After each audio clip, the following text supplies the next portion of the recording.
أعوذ بالله من الشيطان الرجيم بسم الله الرحمن الرحيم Assalomu alaykum Qur'on o'rganuvchilar. Tajvid darslarimizni davom etamiz. Bugun darsimizni 23-qismi darsimizni boshlaymiz.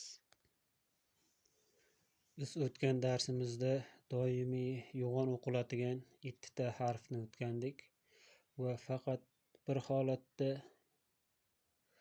Alloh lafzida yo'g'on o'qiladigan lam harfini ham o'tgandik. Endi bugungi darsimizda 6 holatda yo'g'on, 4 holatda ingichka o'qiladigan ro harfini o'tamiz. Endi bu joyda ro harfi 6 o'rinda yo'g'on o'qiladi deb yozilgan. Ba'zi kitoblarda 6 tadan ko'proq yozishi mumkin. Buni sababi bu joyda ya'ni aytganki, ro harfi dommalik yoki fathalik bo'lganda deb aytilgan.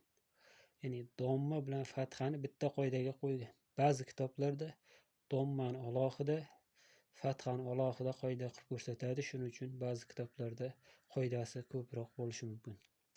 Endi biz bu darsni boshlashdan oldin ro harfini yo'g'on holatda tilimiz qanday holatda turadi va ingichka holatda tilimiz qanday holatda turadi, shuni ko'rib olamiz. Keyin yana darsimizni davom etamiz. Bu ro harfini yo'g'on va ingichka holatlari, ya'ni bu tafxim yo'g'on holati, bu tarqiq ingichka holati.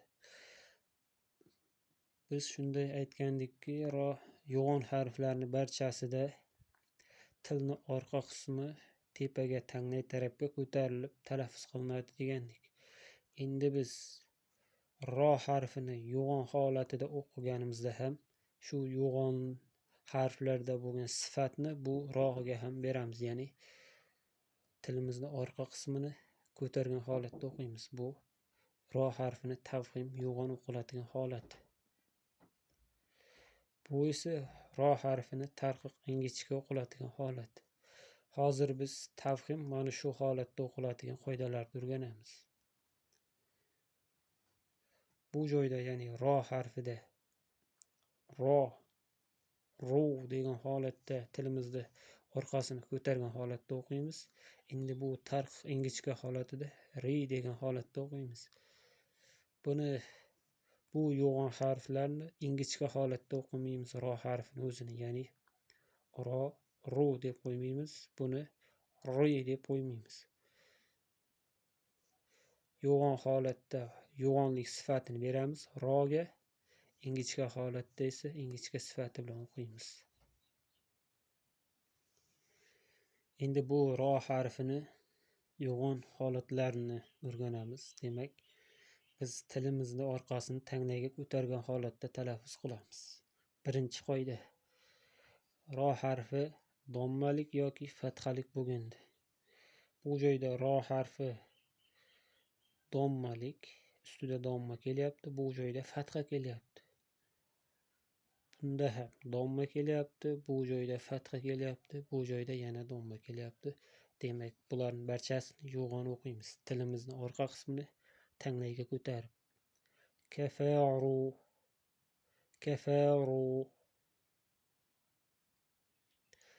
Ya'ni buni biz ingichka holatda kafaru deb qo'ysak, talaffuzda xato bo'ladi. Buni yo'g'on holatda o'qiymiz. Kafaru. Rohim. Roziqu. Bu joyda endi mat bor, matda cho'zamiz. Roziqu.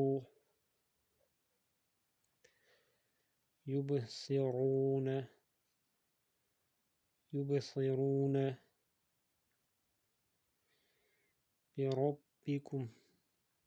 Birobbikum.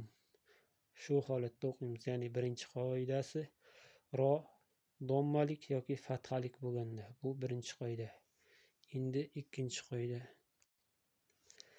Ikkinchi qoidasi ro sukunli bo'lib, o'zidan oldingi harf zommalik yoki fathalik bo'lganda.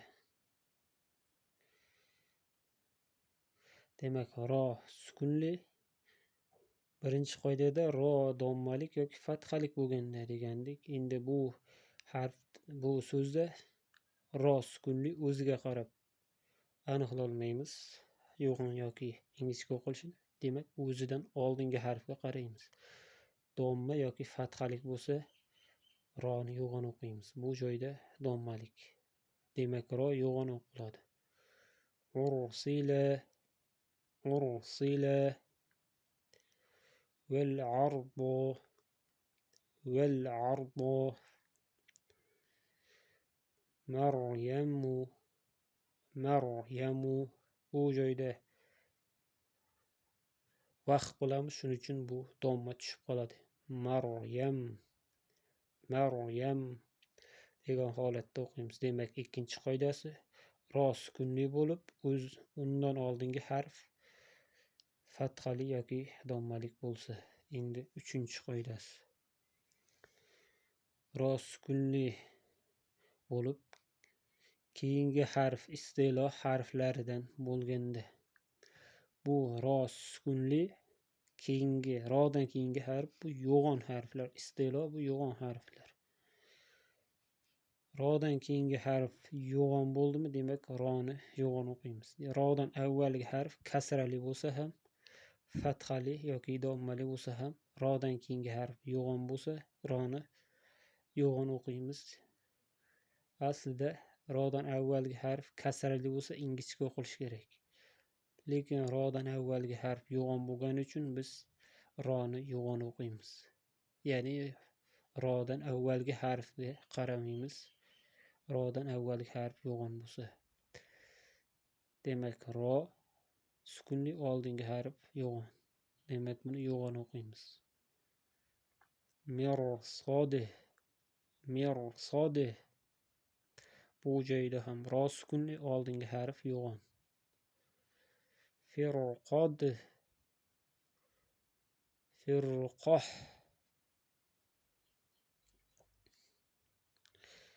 Bu joyda vaqf qilsak, ta marbutani, ya'ni yumshoq haga aylantirib o'qiyardik.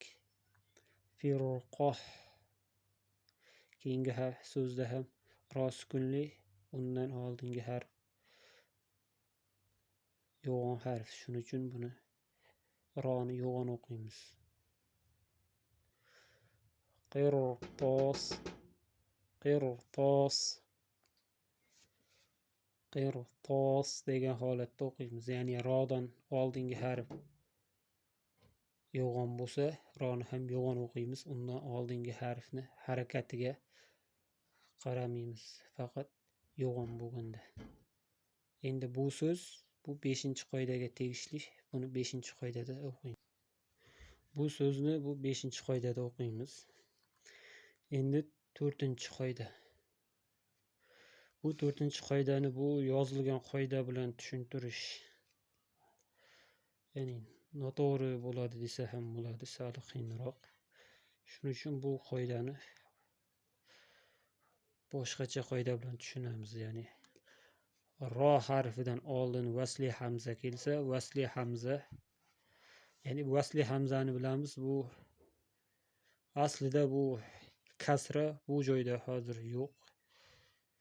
Uni ustida vasl belgisi bo'ladi. Hozir bu vasli hamza. Qur'onda bu so'z ustiga vasl qo'yilib yoziladi. Ro harfidan oldin vasli hamza kelsa, ro yo'g'on o'qiladi.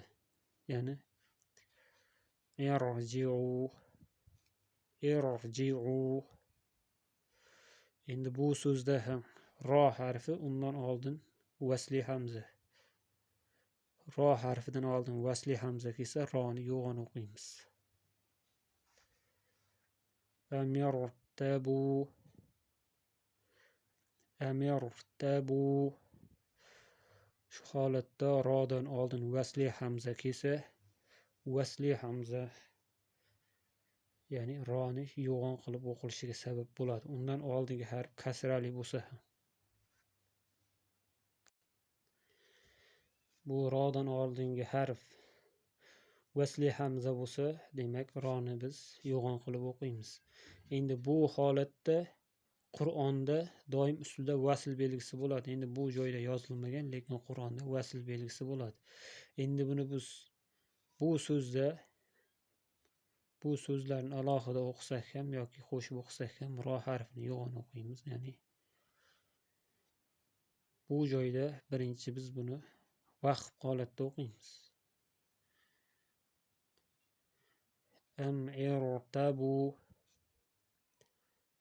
Am'irtabu degan holatda o'qiymiz yoki buni biz qo'shib o'qiganimizda vasli hamza, ya'ni tushib qoladi. So'z o'rtasida kelsa vasli hamza tushib qoladi va vasli hamzani o'qimay roga o'tib ketamiz. Amirtabu. Endi buni qo'shib o'qiganimizda ro harfidan oldin qo'shib o'qilayotgan mim harfini harakati bu kasrali.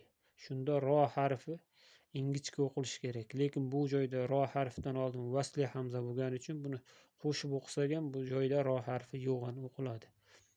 Amirtabu degan holatda o'qiymiz. Endi bu joyda ro sukunli bo'lib o'zidan avvalgi harf kasrali bo'lsa, kasrasi oriz yoki kasrasi boshqa kalimada bo'lsa degan. Bu joyda endi oriz kasra degan, aslida bu joyda kasra yo'q. Kasrani ya'ni o'zimiz qo'yapmiz, sunniy holatda qo'yapmiz. Shuning uchun bu oriz kasra deyiladi. Bu joyda aslida vasl bor, vasl belgisi bor va alif bor, ya'ni vasli hamza bor. Bu kasra yo'q. Buni o'zimiz kasra bilganimiz uchun buni orizi kasra deb ataladi. Shuning uchun bu joyda kasrasi orizi bo'lsa deb aytilgan. Ya'ni sukunda ham oriz sukun bor, lozim sukun bor. Bu joyda ham oriz sukun degani, ya'ni bu joyda bu so'zda hozir biz aslida sukun yo'q, lekin biz vaqf qilsak misr deymizda, bu ro harfiga sukun qo'yamiz. Shunda bu oriz sukun, ya'ni tushuntirish uchun sunniy sukun bo'ladi. Lekin bu so'zda mirsod deganimizda bu sukun biz qo'yayotganimiz yo'q, bu tabiiy holda bor, ya'ni bu tabiiy sukun deyiladi. Ya'ni lozim sukun. Lozim sukun degani tushuntirish uchun tabiiy sukun, orziy sukun degani tushuntirish uchun sunniy holatda o'zimiz qo'yadigan sukunga aytiladi. Demak, bu joyda vasli hamza rodan oldin kelsa, roni yo'g'on o'qiymiz. Endi 5-qoidasi bu sukun bilan to'xtagan ro harfidan avvalgi harf istilo, ya'ni yo'g'on harflardan bo'lsa, u ham sukunli bo'lsa, ya'ni ro sukun bilan to'xtagan rodan avvalgi harf yo'g'on bo'lsa va u yo'g'on harf ham sukunli bo'lsa, bu so'zda ro harfi sukun bilan to'xtagan va undan oldingi harf yo'g'on harf, u ham sukunli. Shunda biz roni yo'g'on o'qiymiz. Sukun bilan to'xtagan ro deyapti. Bu joyda roni sukun bilan to'xtaymiz, ya'ni orziy sukun bilan to'xtatamiz. Harfidan avvalgi harf istilo harflaridan bo'lib, ya'ni undan avvalgi harf istilo yo'g'on harf.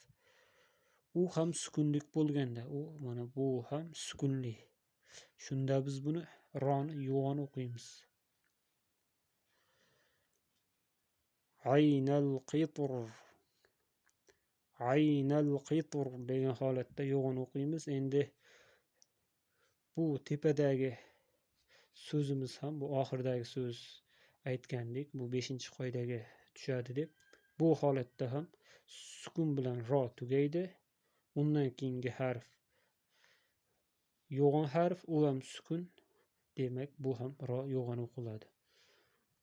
Misr Misr degan holatda buni ham o'qiymiz. Ya'ni bu so'z bu 5-qoidaga tushadi. Endi bu 6-qoidamizni o'tamiz.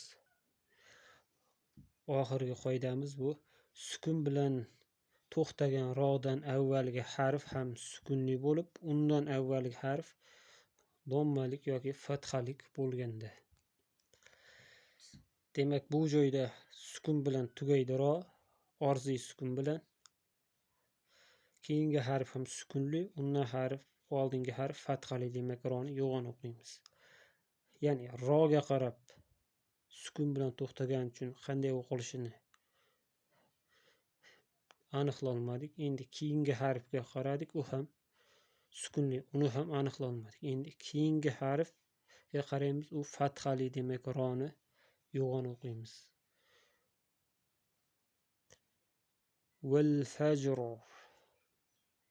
Val fajr degan holatda yo'g'on o'qiymiz. Ya'ni bu joyda sukun bilan to'xtagan rodan avvalgi harf ham sukunli bo'lib, undan oldingi harf dommalik yoki fathalik bo'lsa, ro sukunli, undan oldingi harf ham sukunli, undan oldingi harf zammalik yoki fathalik bo'lganda deyapti. Undan oldingi harf fathali, buni ham yo'g'on o'qiymiz. Val asr degan holatda o'qiymiz. Keyingi so'zimizda ham shu holat, ro sukun bilan to'xtaydi, undan oldingi harf sukunli, undan oldingi harfni qaraymiz, dommali, demak buni ham yo'g'on o'qiymiz. Bil kufr degan holatda o'qiymiz. Demak, bu roni tafximi, ya'ni yo'g'on o'qiladigan holatini 6ta holati. Keyingi darsimizda roni ingichka holatini o'rganamiz. Bugungi darsimizda shu bilan yakunlaymiz. Keyingi darsda ko'rishguncha.